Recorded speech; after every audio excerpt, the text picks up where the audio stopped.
Aquí comienza Entre el cielo y la tierra. Un espacio y un tiempo para cerrar y empezar la semana. Nuestro lugar para la reflexión. Entre el cielo y la tierra. Con la conducción del padre Guillermo Marcó y Max Gulmanelli.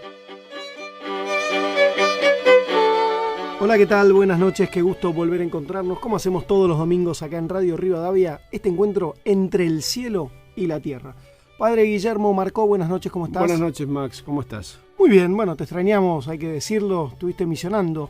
Estuve misionando, sí, en el Chaco, realmente una experiencia lindísima, como siempre muy llena de Dios, así que si alguien en el Chaco está escuchando, le mandamos un gran saludo. Y le mandamos un abrazo grande también al padre Martín Bourdieu, un hijo tuyo que siempre que por algún motivo vos no puedes estar, con mucha generosidad nos acompaña, estuvo el domingo pasado por teléfono ayudándonos a pensar el Evangelio, así que le mandamos un abrazo al padre Martín Bourdieu. Hoy, padre Guillermo, tenemos un programa cargado de lo que está pasando en el mundo y de eso vamos a estar pensando aquí. Una agenda de conflictos, enormes diferencias que parecen no encontrar los caminos de resolución y nos van costando algo que es absolutamente irrecuperable, que son vidas humanas y de un mundo que crece en su locura. Vamos a pensar sobre eso, a ver si lo podemos encauzar de alguna manera. Sin duda, y obviamente intentando mirarlo desde donde lo miramos siempre, que es desde la objetividad del análisis, pero también desde una mirada de fe, a pesar de las dificultades, sabiendo que, bueno, el Señor no nos va a abandonar. En instantes vamos a estar conversando con Rosendo Fraga, que es analista político, periodista e historiador, y también vamos a estar pensando sobre la visita del Papa Francisco en pocos días más a Corea. De todo esto en esta noche acá, entre el cielo y la tierra. Quédate en Rivadavia. Acompañan Entre el cielo y la tierra. La Fundación Fragua. Medicus, la más alta calidad médica al servicio de nuestros asociados. Medicus es dar protección. Bolt Gaming, Sociedad Anónima. Tu heladera Filco habla de vos. Heladeras Filco, con toda la tecnología de termotanques RIM. Provincianet, nuevos emprendimientos tecnológicos, es la empresa del Grupo Provincia que brinda soluciones tecnológicas a los sectores públicos y privados. Tecnología al servicio de una provincia más moderna, más desarrollada. Conoce más de la empresa ingresando a www.provincianet.com.ar. Buenos Aires activa como nunca. Gobernación, Daniel Scioli. Techint, para promover un modelo de desarrollo industrial sustentable. La organización Techint creó ProPymes. ProPymes es el programa de apoyo a la competitividad de las pymes clientes y proveedoras de Techint. ProPymes, el compromiso de Techint con su cadena de valor. Y Praga Comunicaciones.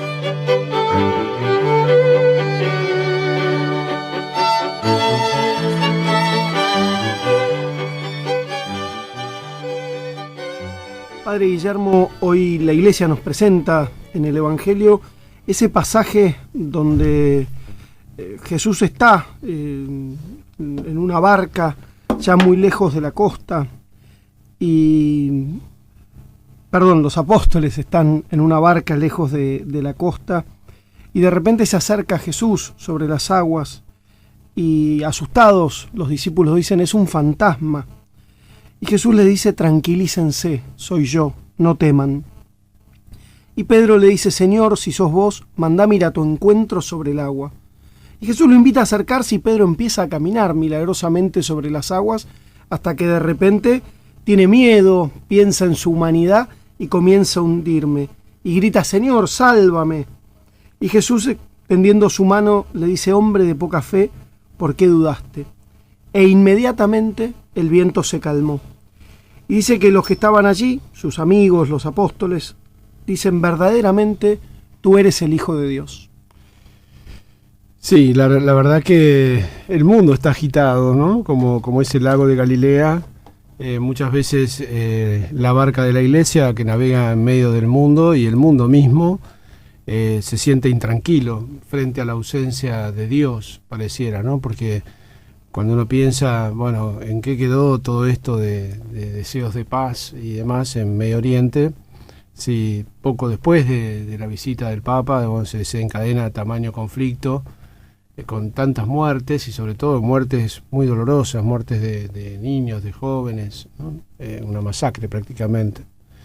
Y es muy duro porque en realidad, digamos, uno dice, bueno, después todos los conflictos que hay en otros lugares, ¿no? En Irak, la matanza de cristianos por los fanáticos islamistas, el mundo está convulsionado y creo que desde la barca de la iglesia nosotros también decimos, bueno, ¿dónde estás? ¿No? Digamos, y Jesús, que viene caminando sobre la tormenta, también nos invita a mirarlo a Él y a tranquilizarnos, a no temer, ¿no? Y aún sabiendo que, bueno, siempre ha existido la muerte por la fe, el martirio, algo que tantos siglos la iglesia, bueno, fue el sostén de la iglesia a lo largo de la historia, ¿no? A mí hay algo de este evangelio que me gusta mucho, que es que mientras Pedro sostiene la mirada en Jesús, puede caminar sobre las aguas, puede hacer cosas milagrosas. Y cuando pierde esa mirada, cuando se desconecta de Jesús, cuando mira sus propias fuerzas, rápidamente se hunde. Sin duda que es así. Muchas veces nos hundimos por sacar la mirada de Jesús y por mirar, digamos, todo lo que nos rodea, que es altamente peligroso. Para arrancar esta ira y restaurar la sonrisa y así sembrar alegría donde haya dolor. Te invoco, mi Dios, entra a mi corazón, Señor, entra y renueva la ilusión. Cura mis heridas, dale luz a mi vida. Te doy gracias por sanarme con tu amor. Entra a mi corazón, Señor, entra y renueva la ilusión. Cura mis heridas, dale luz a mi vida. Te doy gracias por sanarme con tu amor. He aquí que estoy a la puerta y llamo. Si alguno oye mi voz, me abre, yo entraré y cenaré con él. El Señor está aquí, está ahí en tu corazón, golpeando la puerta de Él. Mas Dios es tan prudente, te ama tanto que te dio una libertad para escoger dejarlo entrar o no. Dios está llamando a la puerta de tu corazón ahora, en este momento. Es el momento en que Dios quiere entrar en tu corazón, inundar tu ser, toda tu vida con su amor, llenar todos los vacíos, restaurar los odios, las heridas, la falta de perdón, el dolor, la soledad, la amargura, aquello que te está destruyendo. Dios lo quiere restaurar ahora. Abre la puerta de tu corazón y déjate amar por Dios. Él está aquí. No pierdas esta oportunidad.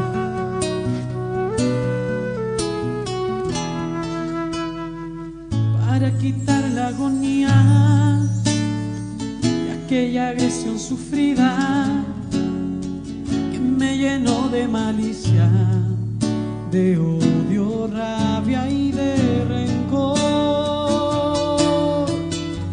y desterrar este miedo y todo remordimiento para empezar otro tiempo con más ternura y comprensión,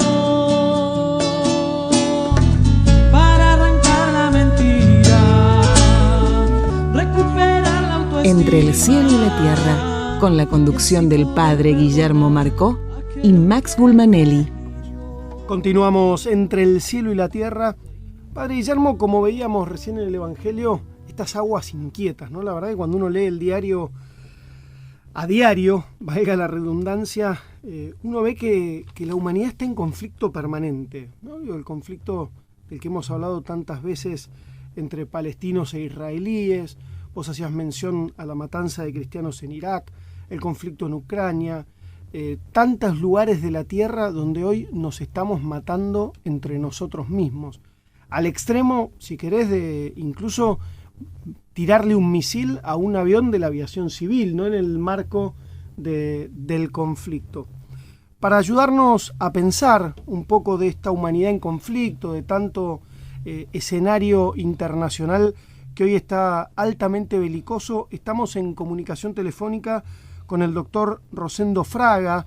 El doctor Rosendo Fraga es abogado, es uno de los más prestigiosos analistas políticos e intelectuales de nuestro país. Además es miembro de la Academia Nacional de la Historia. Doctor Rosendo Fraga, buenas noches. Max Gulmanelli y el padre Marcó lo saludan. ¿Qué tal? Muchas gracias por llamarme. ¿Qué tal, Rosendo? ¿Cómo va? ¿Cómo te va? Gracias. Bueno, te adelantábamos recién, estábamos conversando acerca de este escenario tan complejo del mundo de hoy, ¿no? Que un mundo conflictivo, con aguas agitadas, sobre todo en la zona de Medio Oriente. Bueno, tenés la palabra para explayarte como te guste. Bueno, mira, yo creo que ante todo lo que estamos observando es un repliegue de Estados Unidos como única potencia global. La quinta economía mundial, pero tiene el 42% del gasto militar mundial. Y esto en el largo plazo resulta sostenible. Hay un repliegue de Estados Unidos como actor global, como única potencia, pero no hay en el corto plazo una potencia que la sustituya o que ocupe ese vacío. China es consciente de sus limitaciones y no pretende ocupar, ¿no es cierto?, el espacio que Estados Unidos está dejando. Y no hay tampoco una combinación de potencias que pueda hacerlo. Hay un vacío de esta perspectiva y esto es lo que está, para mí, explica esta multiplicación, ¿no es cierto?, de conflictos prácticamente en gran parte del mundo. Lo estamos viendo con el conflicto de Ucrania, que está derivando en un conflicto entre Europa y Estados Unidos por un lado y Rusia por el otro. Lo estamos viendo, ¿no es cierto?, en distintos países del África, en este momento, con conflictos que cada vez están más fuera de control. Libia, Somalia, más lo que está pasando también en este momento en Nigeria. Y lo estamos viendo en toda la franja, ¿no es cierto?, del Medio Oriente. Lo estamos viendo con este grupo extremista Estado Islámico en Siria, Irak y parte en el Líbano. Lo estamos viendo con el conflicto en la franja, ¿no es cierto?, en la franja de Gaza. Y pues estamos viendo un recrudecimiento también de la violencia en Afganistán. Es decir, cualquiera que hoy en el mundo quiere tomar riesgos, bueno, sabe que Estados Unidos no es un actor que va a ir a la guerra, va a hacer un empleo masivo de su poder militar, ¿no es cierto?, para contenerlo. Y si miramos Gaza, hoy Estados Unidos no tuvo el mismo poder que antes para controlar o limitar a Israel, tampoco como para que los países árabes operen, ¿no es cierto?, sobre África. Creo que lo que tenemos es más, ¿no es cierto?, las consecuencias de un vacío de poder que de un exceso de poder. Y frente a esto, yo creo que hay algunos puntos que son realmente muy importantes en los cuales hay que centrar la atención. Lo que está pasando con las minorías cristianas en los países del Medio Oriente es realmente un tema terrible y que no ha generado todavía la atención que debe merecer.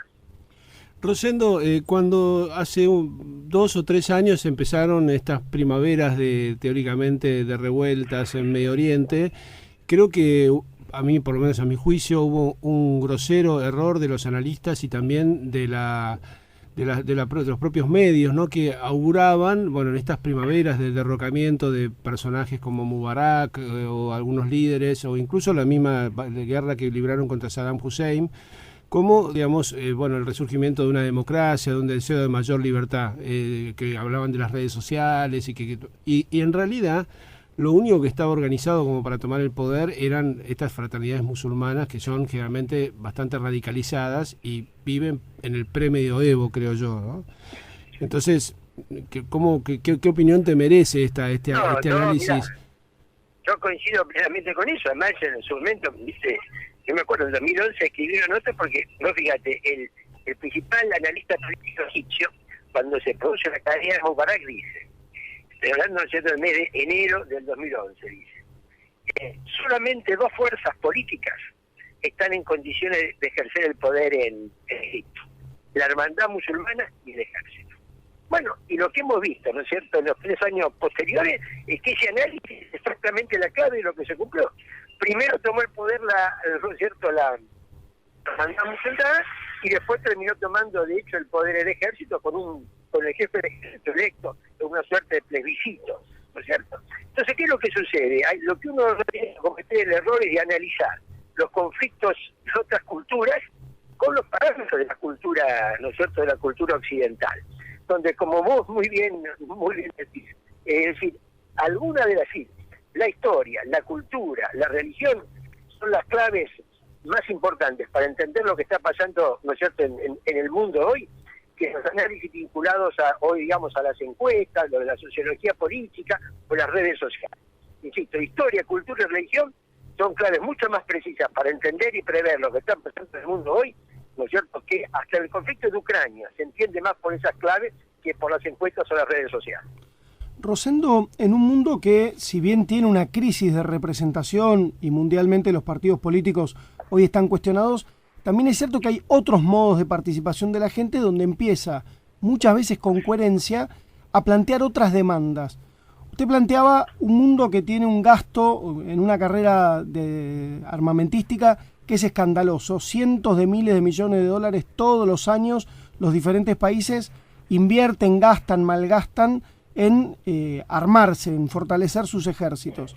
La contracara de eso es un mundo muy rico, con una enorme capacidad de producir alimentos, que tiene a la mitad del planeta en la pobreza. ¿No va a haber hacia adentro de los propios países, empezando por los Estados Unidos, que tiene grandes demandas y urgencias sociales, una demanda a las dirigencias, es decir, ordenemos el gasto, cambiemos la agenda de prioridades? Bueno, yo creo que casi diría, es una respuesta política, ¿no es cierto? Así, ¿no? Al mismo, ¿no es cierto? Sí, no al mismo tiempo. Paradójicamente, la historia muestra que en los momentos de crisis económica, las posiciones políticas se endurecen, ¿no es cierto? No, en alguna medida no se ablanda. Pero a lo mejor uno podría ponerse en una, ¿no es cierto?, en un análisis que, evidentemente, estamos en un mundo que no es capaz de realmente de administrar, contener, resolver sus conflictos. Si uno toma precisamente el tema de los alimentos, y todos sabemos que se producen alimentos, ¿no es cierto?, para alimentar a toda la población del mundo, y que si toda la población del mundo no está alimentada, no es por falta de alimentos, sino exclusivamente por un problema de administración y distribución, ¿no es cierto? El alimento que se pierde, que se desperdicia, sobra para alimentar a esos 800, 900 millones de habitantes que tienen hambre todos los días. Sin embargo, el mundo no es capaz de organizar esto, ¿no es cierto? Al no ser el mundo capaz de organizar esto, pues fíjate que estos tipos de temas, como controlar o no controlar el gasto de defensa, todavía donde entra a jugar otro tipo de interés, se hace mucho más difícil. Yo quizás, si uno pudiera, elegiría un tema, ¿no es cierto?, para en el mundo sería este tema, que tengamos 800, 900 millones de personas que todos los días sufren hambre, simultáneamente, todos los días, desperdiciándose más alimento que necesita cada persona para alimentarse, y que el mundo no sea capaz de resolverlo, me parece que es un ejemplo muy dramático, concreto, de cómo, ¿no es cierto?, la comunidad internacional progresa en algunas cosas, pero no. Rosendo, si frente a las imágenes que uno ha visto estos últimos días, sobre todo en el conflicto entre Israel y Gaza, ¿no?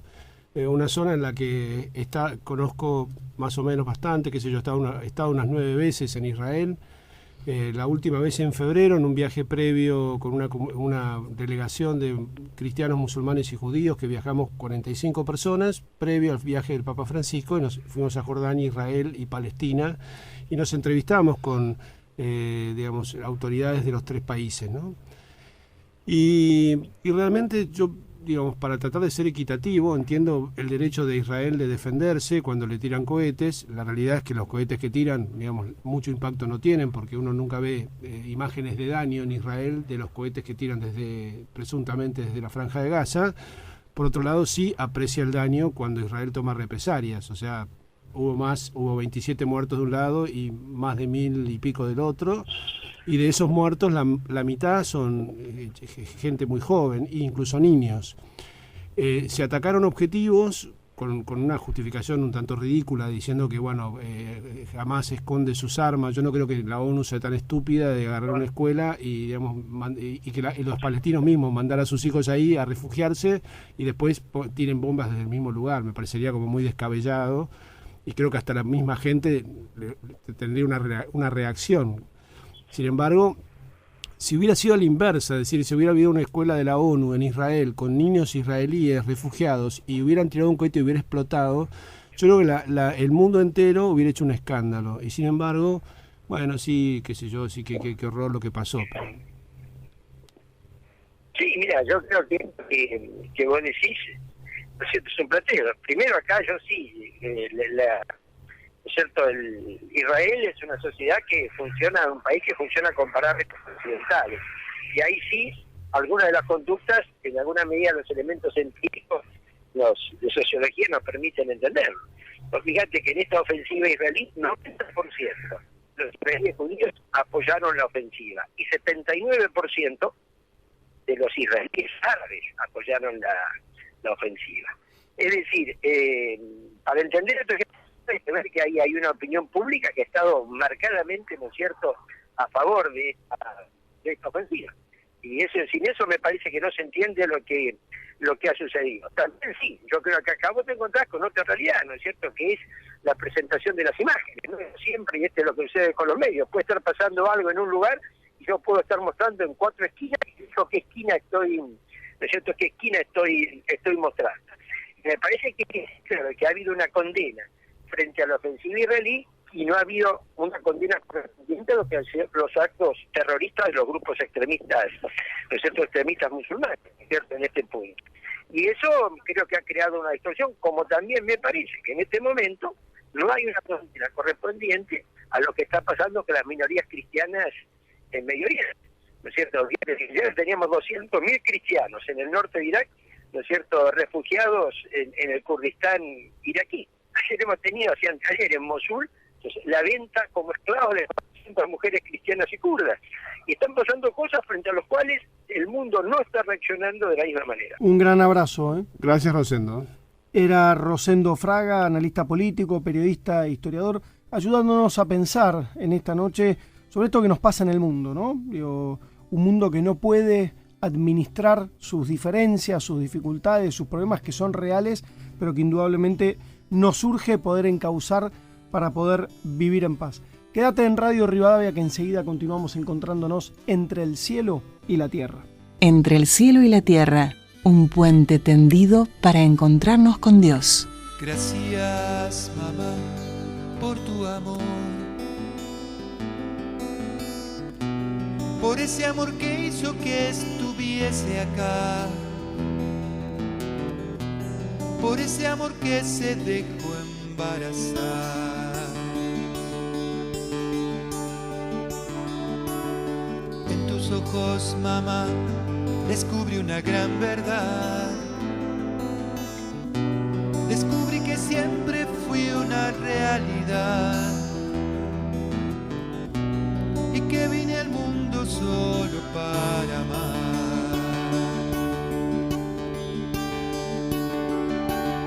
¿Te acordás, mamá, cuando al salir del templo me perdí y me quedé hablando al pueblo de David? Y yo les contaba lo que él dijo de mí.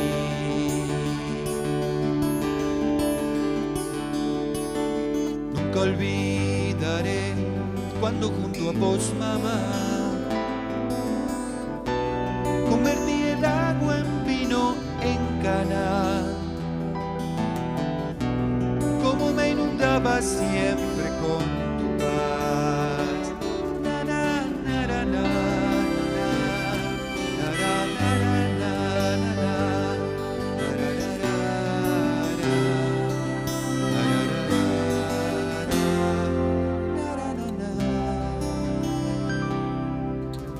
Hoy, mamá, se cumplirá lo que un día en el templo te anunció Simeón, que una espada te abrirá el corazón. ya llegó el final de mi estadía acá. Ya viene el que me va a entregar.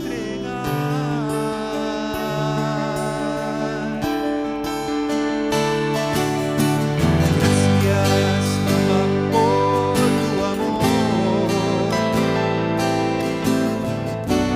por ese amor que en la cruz me acompañará. El amor del Padre me resucitará. Ya lo verás, casi en 3 días más, y tu alegría volverá. Ya lo verás, casi en 3 días más.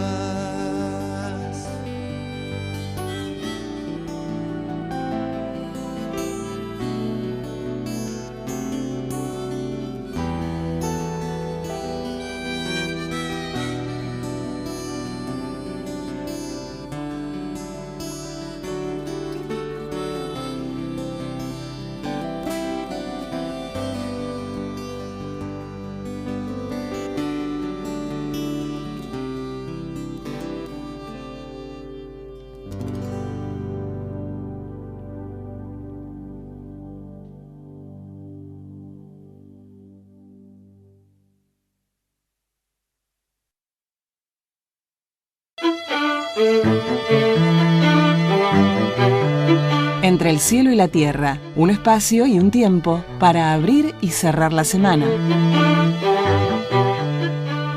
Continuamos entre el cielo y la tierra, como hacemos todos los domingos por la noche.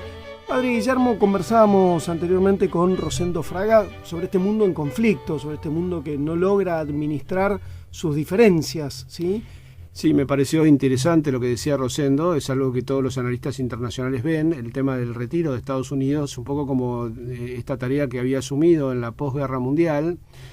Habría que recordarle, sobre todo quizás a la gente más joven, que no conoce un poco cómo se organizó el mundo, pero en la previa a la Segunda Guerra Mundial no existían organismos internacionales como, por ejemplo, Naciones Unidas, la OEA. Exactamente, o el Fondo Monetario Internacional, y bueno, todo ese tipo de... El orden mundial, digamos, de Estados Unidos como reconstructor de Europa en la posguerra, incluso en Alemania con el Plan Marshall, la pacificación, después 2 cristianos que fueron 2 católicos quienes promovieron lo que es hoy en día la Unión Europea como una Konrad unidad, Adenauer. exactamente, como una unidad económica y política con foros internacionales, con una diputación europea, digamos, con estándares para que los países se igualaran en lo que hace al comercio, las aduanas, las monedas. De alguna manera el mundo, el euro, el ¿no? mundo como lo conocemos hoy, entendiéndose lo que quiero decir, es un resultado del periodo de las 2 grandes guerras del siglo pasado. Exactamente, y dentro de ese periodo, digamos, sobre todo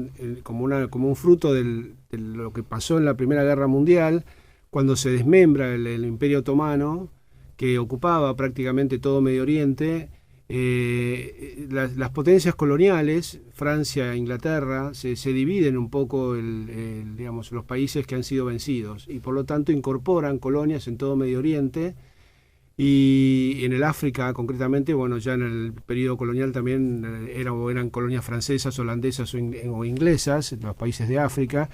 Y obviamente el retiro de las potencias coloniales también ha generado un sinnúmero de conflictos de países que son países también como nosotros, muy nuevos, pero que por otro lado no han llegado a un orden, digamos, o por lo menos a democracias relativamente estables y a una seguridad jurídica con derechos humanos básicos para los ciudadanos, porque hay que reconocerlo en esto, digamos, cuando el Papa Benedicto XVI puso un poco el dedo en la llaga con el tema del Islam y la violencia. Hay que aclarar que los textos del Corán no alientan la violencia, pero es como todo, los textos, como si uno agarrara los textos bíblicos, también le pueden dar pasto a Israel para, digamos, aniquilar a sus enemigos. Todo depende si uno lo traduce en una lucha más espiritual o el enemigo es alguien concreto que está enfrente de mi casa, ¿no? Un texto sin contexto puede volverse un pretexto. Sí, pero bueno, digo, en nombre de la religión, muchas veces los malos contextos o la mala interpretación de los textos religiosos han llevado también a grandes guerras, a grandes conflictos. Y uno ve que el mundo, en este sentido, muchos que malinterpretan el Corán y malinterpretan las enseñanzas del profeta Mahoma, y se vuelven fundamentalistas de un lado y del otro, bueno, hacen que grandes grupos étnicos y también de interpretación de los textos se enfrenten, como los sunitas y los chiitas, por ejemplo. Y el enfrentamiento es a matar o morir, es tremendo porque, digamos, lo que está pasando hoy en día en el mundo musulmán, por ejemplo, con este califa que se está alzando en el norte de Irak, sin que ninguna potencia extranjera haga nada para detenerlo, comporta la aniquilación de lo que él llama los herejes. Entonces es una casa de brujas, parecida o peor todavía que aquellas de la época medieval, y directamente alguien por ser cristiano o por ser zoroastrista se lo asesina. Están matando gente a mansalva, y la comunidad internacional, mismo me parece que el Papa Francisco tampoco, digamos, si bien pide que se rece, debería levantar la voz bastante más alto, porque hay cristianos que están siendo mártires en este momento en la cara del mundo contemporáneo frente a la indiferencia de la sociedad en general, ¿no?, que mira para otro lado. ¿Por qué crees que hay tan alto nivel de hipocresía? Porque vos lo planteabas en el bloque anterior, hay veces que frente a episodios similares o incluso de menor magnitud, el mundo se rasga las vestiduras, las declaraciones de la comunidad internacional, las condenas internacionales son fuertísimas, ¿sí? Y sin embargo, en este caso, pareciera que miramos para otro lado, digo, tanto frente a esta matanza de cristianos, como también con las respuestas desproporcionadas por parte de Israel a los ataques de los palestinos. Sí, Rosendo Fraga señalaba el consenso, ¿no?, de la población en orden a estas cosas. Obviamente, la gente que vive en Israel quiere vivir en paz, y es verdad que los grupos fundamentalistas o promueven atentados o mandan misiles. Digamos, eso es la lectura que nosotros hacemos desde el mundo occidental. La realidad es que si uno lo lee, yo lo aclaraba en el programa anterior, y tiene que ver justamente con este nuevo orden del mundo que fue fruto del consenso de la Primera Guerra Mundial. Toda la zona de Israel, Jordania y demás era un protectorado inglés, y después de la Segunda Guerra Mundial, viendo todo lo que había pasado con el pueblo judío, se decide que se genere en ese territorio, se vuelva a generar una nación, con un poco esto fomentado por el movimiento sionista, en ese territorio, una nación que fue Israel. La realidad es que la historia bíblica narra cómo el pueblo de Israel llega a la tierra prometida por Dios, pero que estaba habitada por otros. Ellos desalojan a otra gente. Y además, en el año 70, el emperador Tito provoca lo que se llama la diáspora, y después, a partir estuvo la invasión persa y después la invasión musulmana, y eso ha sido territorio musulmán, y concretamente han habitado ahí, como si dijéramos, para que la gente lo entienda fácil, en la Argentina, los pueblos originarios, digamos, uno hoy en día reivindica los derechos de los pueblos originarios o demás, los pobladores de la tierra. Bueno, ahí los pobladores de la tierra son los palestinos. Por lo tanto, para los palestinos, Israel es el invasor que se instaló por un decreto de las Naciones Unidas a partir de 1948, y la gente toda llegó en barco de otros países de Europa. Sí, no son oriundos de la tierra más que los que han nacido ahí ahora. En términos históricos, 60 años es nada. Es un nada. Entonces, claro, lo que pasa es que han hecho un país de un desierto, de una cosa que no tenía nada. Uno va y es un país occidental equiparable a cualquiera de los países. O sea, obviamente, toda la infraestructura en campo, es como si yo te dijera, yo, me instalo, soy, en términos internacionales, no sé, por decreto de gente que no tenía derecho sobre la tierra, uno ocupa, y después, obviamente, reformé el departamento y lo dejé impecable. Y sí, pero no era tuyo. Entonces, acá la pelea es por el derecho de los pueblos que la habitaban a poseer su propia tierra. Ahora ya está, esto ya está, no tiene vuelta atrás. No sin ánimo, pero sin ánimo de ser utópico y sin desconocer las minorías fundamentalistas de ambos lados, absolutamente radicalizadas. Creo que el desafío no es que se vaya uno u otro, sino cómo generar la convivencia. Exactamente, no tiene vuelta atrás. Israel no se va a ir y los palestinos tampoco. Y cuando jamás dice que, o el presidente de Irak dice el disparate que Israel desaparezca, solamente es una expresión de deseo ridícula, no va a desaparecer jamás. Entonces ya está. Ahora, cómo la solución del conflicto es cómo conviven, cómo se reparte el territorio entre estas dos identidades diferentes. Eso es lo que era el proceso de paz. Y reconociendo, ahora, por otro lado, el gobierno del señor Netanyahu no para de hacer colonias en territorios que no tiene que hacer colonias. Entonces, también hay una cantidad de gestos de agresión de parte de... Apaga el incendio con nafta. Exactamente. San Francisco de Asís decía, ¿no? Señoras de mí, un instrumento de tu paz, allí donde haya odio que ponga yo amor. Me parece que es una convocatoria para nosotros, cada uno desde su lugar y con las responsabilidades más grandes o más pequeñas que tengan, hacer instrumentos de paz. Y sin duda yo creo que además las raíces, digamos, la curación de los conflictos empiezan en nosotros mismos, porque uno también cuando ve estas cosas, y en el caso que me toca a mí, con afecto sincero por las dos partes, digamos, porque tengo un cariño enorme por mis amigos musulmanes y los tengo también por mis amigos judíos, y uno ve que tienen, obviamente, digamos, el corazón un poco dividido en cuanto a la mirada que tienen hacia el conflicto. Gracias a Dios nosotros siempre tratamos de dejar estas cosas afuera porque entendemos que somos argentinos y que esto transcurre en otro lugar, que no es nuestro país, y por lo tanto me duele porque me duele como habitante de esta tierra, pero digamos, no es nuestro conflicto, ¿no? Gracias a Dios esto no es trasladable a la Argentina. Entonces, me parece importante mantener ese equilibrio de alguien que mira, que puede tener su opinión, pero que no toma partido, porque en definitiva, cuando uno toma partido, ya el partidario parte y uno ya se pelea.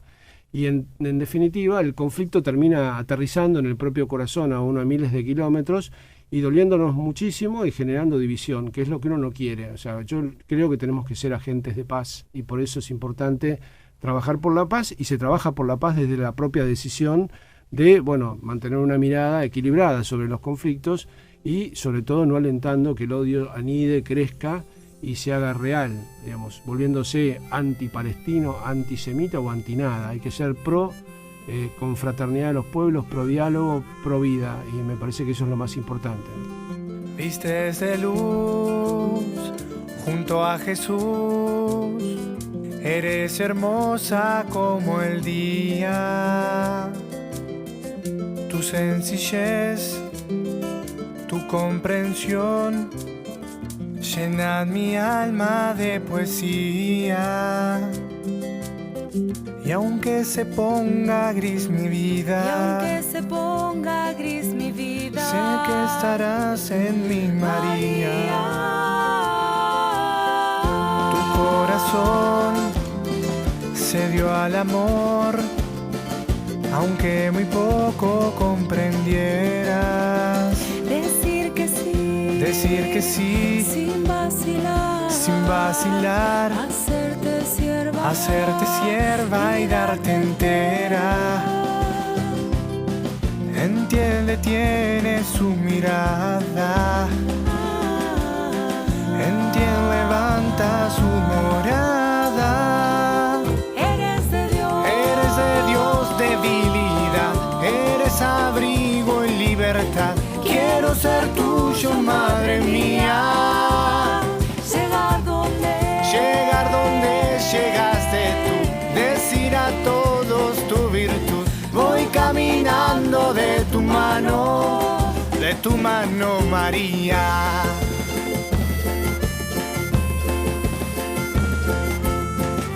Sé que estarás en mi misión de entregarme cada día. Señalarás con devoción, debes hacer lo que Él te diga.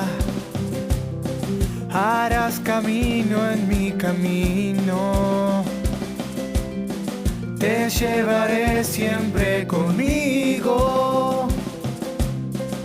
Tu elección será el amor, que en el dolor tiene su prueba.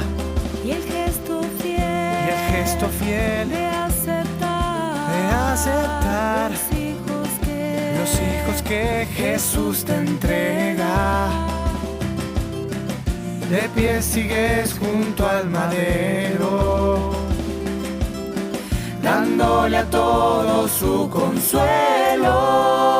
Eres de Dios, debilidad, eres abrigo y libertad. Quiero ser tuyo, madre mía.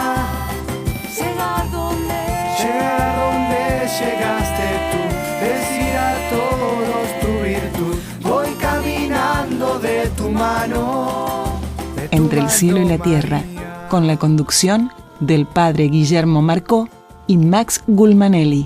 Padre Guillermo, encontrándonos entre el cielo y la tierra, en los próximos días el Papa Francisco vuelve a salir del Estado Vaticano, vuelve a salir de Roma con destino Corea, ¿sí? en una visita pastoral, ¿sí? Hace no mucho tiempo, y hemos pensado bastante y reflexionado al respecto, visitó Israel y Palestina.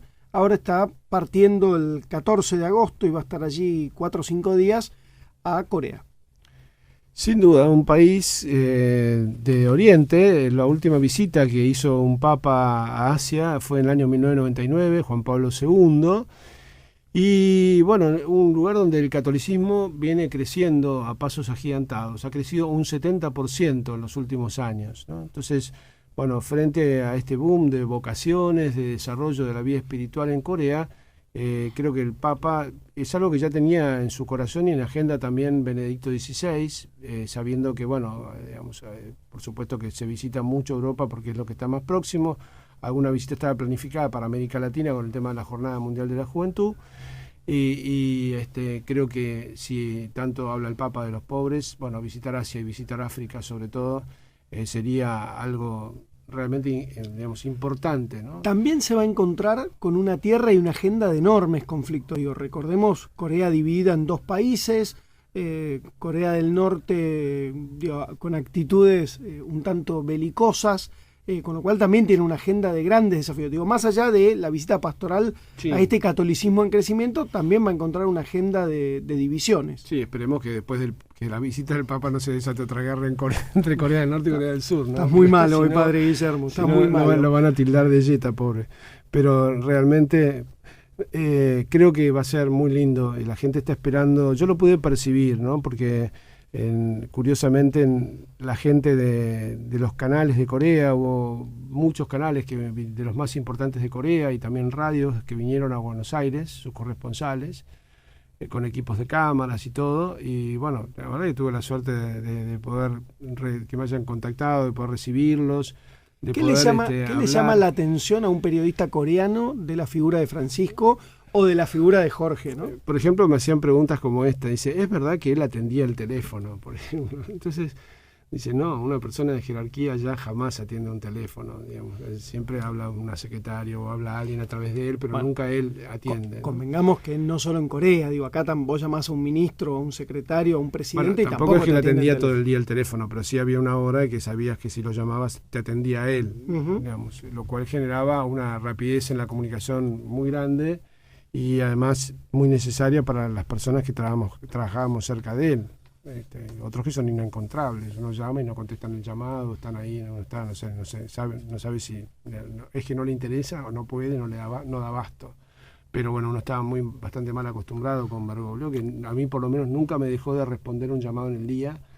Y en general, cuando uno llamaba para pedir un turno para verlo, era él mismo el que contestaba con la agenda en la mano y te decía, bueno, venite a tal hora, a tal día. Habla el padre Bergoglio. Sí, bueno, lo seguía haciendo, ¿no? Y eso, por ejemplo, a ellos les llamaba muchísimo la atención, o lo mismo. ¿Y qué más entonces te preguntaban si es verdad que como que querían cotejar que esas informaciones que ellos tenían por haberlas leído en no era un lugares, mito o un falso relato. Exacto, fueran ciertas, ¿no? Entonces estaban muy interesados en ese tipo de cosas, poner si es verdad que viajaba en transporte público, bueno, y su cercanía con la gente, ¿no? Y bueno, yo también trataba de explicarles un poco en contextualizar, porque a veces también me parece que lo que se va extendiendo es un mito que tampoco es cierto, digamos.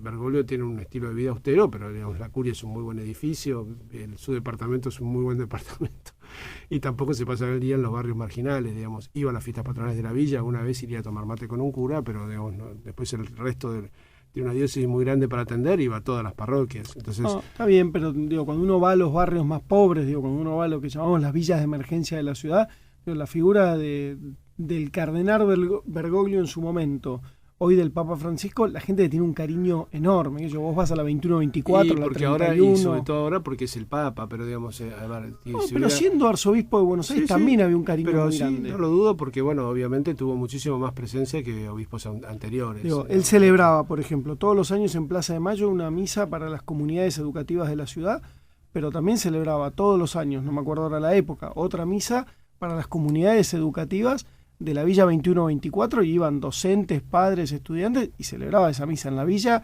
No salía en ningún medio, no se enteraba nadie, pero todos los años, calladito la boca, en transporte público, iba a celebrar esa misa con la gente, ¿no? No, sí, por supuesto. Bueno, esas son las actitudes que más en general le llamaban la atención. Y bueno, querían conocer un poco su figura. Después, bueno, me pidieron de contactarse con otras personas, que son un poco los que formamos ese circulito que la mayoría de los periodistas cuando vienen hace todo, recorre el Espinel, ¿no? Familiares. Sí, la hermana, bueno, de la Alameda, digamos, bueno, que en general más o menos un poco el mismo elenco, algunos de los padres de la villa, el padre Pepe. Pero creo que se fueron con una imagen interesante, digamos, por lo menos para poder armar una serie de programas. Nosotros tuvimos la suerte de recibir algunos de los programas que armaron, porque, digamos, yo generalmente les pido que me lo manden, los links. ¿Entendés coreano? No entiendo nada de coreano, pero se veían las imágenes. Era muy gracioso verse hablando. Yo me entendía porque hablaba en español, obviamente. Bueno, en algunos casos hablé en inglés, y parte traducida al coreano ahí abajo. Era muy, muy gracioso. Pero bueno, creo que va a ser un éxito esta visita del Papa a Corea. Y bueno, es lindo adelantarlo también porque, bueno, ya cuando prácticamente, bueno, esta semana, ¿no? Sí, vamos a estar prácticamente en las puertas de la visita del Papa, y bueno, por ahí me parece que no sé si mucha gente está enterada, como que esto va a ser una noticia así media bomba cuando aparezca, porque la gente no, me parece que masivamente no sabe todavía que el Papa sí, no tuvo claramente la difusión de lo que fue el viaje del Papa a Tierra Santa, ¿no? Sin duda. Parece que había una previa y una expectativa entendible, por otro lado, que acá no se está dando. Yo insisto, acá también se va a encontrar, digo, como con dos agendas: una agenda pastoral a una comunidad cristiana católica con fuerte crecimiento, en expansión, y creo que ahí va a haber un gran eje. También una agenda social, geopolítica, donde el Papa, ojalá, sirva para invitar a la unidad, para invitar al camino del reencuentro, y que el pueblo coreano pueda transitar senderos de paz y de unión, de encuentro, ¿no? De esto que tanto habla el Papa. Sí, sin duda que sí. Y bueno, siempre lo que pasa cuando hay un viaje papal es que lo que dice, digamos, uno ve que de lo que eran los primeros meses del Papa Francisco, obviamente todos los días aparecía en casi 1, 2 o 3 noticias en el diario. Poco a poco eso va disminuyendo, como pasa siempre, porque obviamente, bueno, el fervor inicial se va pasando y todas las cosas que en su momento fueron noticias se van volviendo cotidianas. Sí, ya pero hay cosas que van trascendiendo lo esperable, me parece.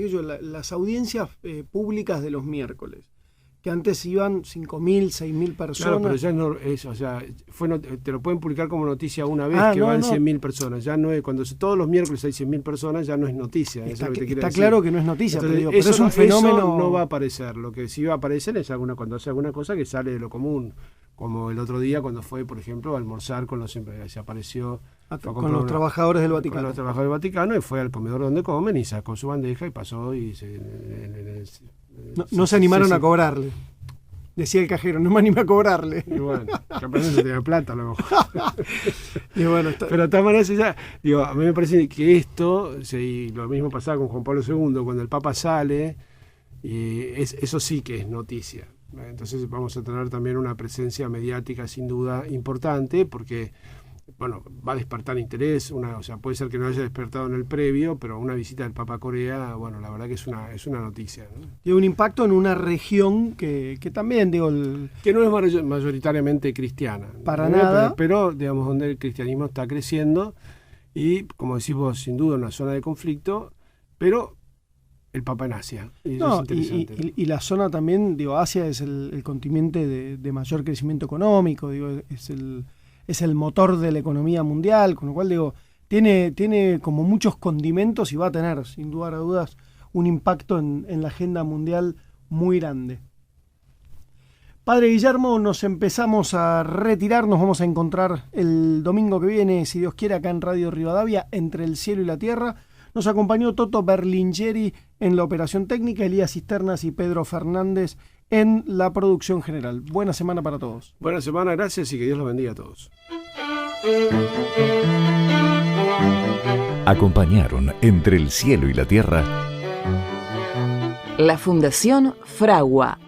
Medicus, la más alta calidad médica al servicio de nuestros asociados. Medicus es dar protección. Bolt Gaming, Sociedad Anónima. Tu heladera Filco habla de vos. Heladeras Filco, con toda la tecnología de termotanques RIM. ProvinciaNet. Nuevos emprendimientos tecnológicos es la empresa del Grupo Provincia que brinda soluciones tecnológicas a los sectores públicos y privados. Tecnología al servicio de una provincia más moderna, más desarrollada. Conocí más de la empresa ingresando a www.provincianet.com.ar. Buenos Aires activa como nunca. Gobernación, Daniel Scioli. Techint, para promover un modelo de desarrollo industrial sustentable. La organización Techint creó ProPymes. ProPymes es el programa de apoyo a la competitividad de las pymes clientes y proveedoras de Techint. ProPymes, el compromiso de Techint con su cadena de valor. Y Praga Comunicaciones.